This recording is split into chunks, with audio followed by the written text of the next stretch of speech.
but now it escapes me. See if I can get it back.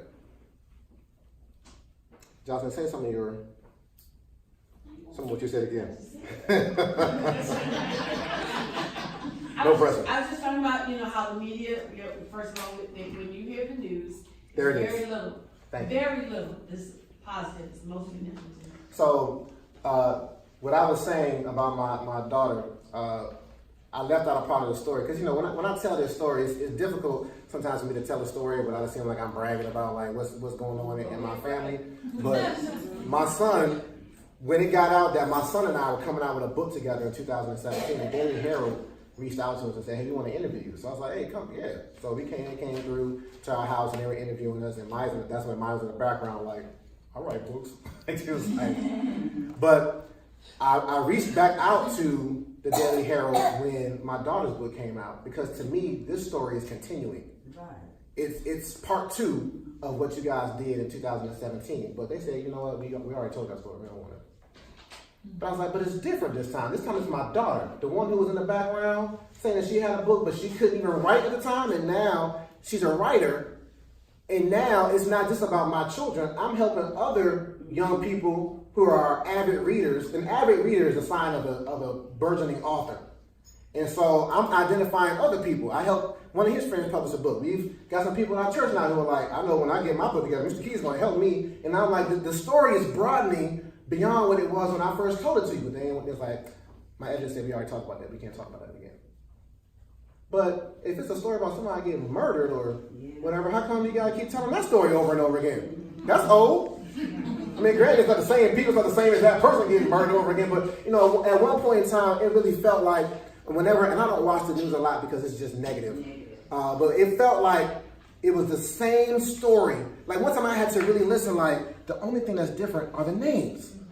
Like when it was just, police murder, a young black man or whatever black man. It's just the story was just getting recycled over and over again. It was just a different name. And I'm like, why are we continuing to report on this? I mean, I get to a certain extent, you have to, when you're doing good journalistic work, you're supposed to be calling out, just like hip hop when it first started, this is wrong. But the news is real, they're guilty of exploiting things too, right? And so you have to be careful about that. May I interject too? Yes, you may. For sure. I feel like it's due to metrics.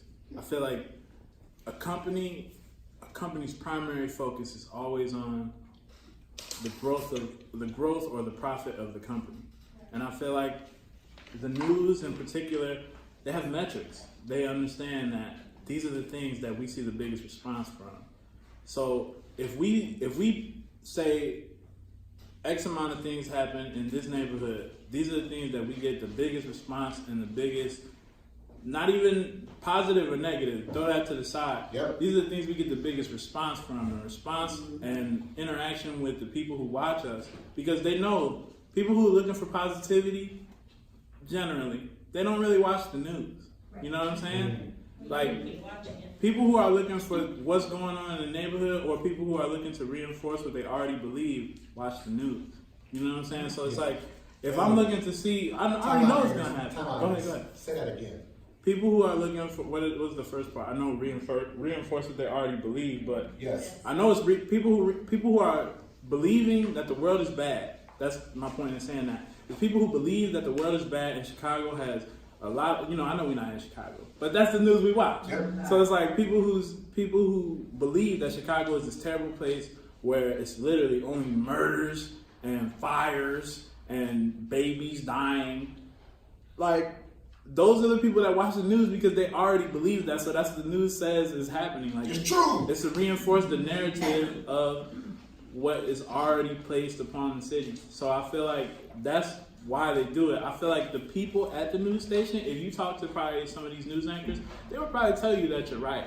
They would probably say, you know what, you're right. I know we're going to try to do more positive things. But then when they do these positive segments upon, say, the local restaurant or something like that someone it's a local black-owned business or a local business, doesn't even have to be black-owned, just regardless, doesn't get the same amount of reactions, doesn't get the same amount of engagement. So I feel like a company is always going to be a company. I feel like a company is always going to prioritize their profit and their own growth. And there's nothing that anybody can do to sway that truth. But I feel like it's upon the people to see the things that are positive and say, this is positive, I need to support this. Even if maybe it doesn't like resonate with me the strongest that some other things might, you know? Yeah, that's a great point.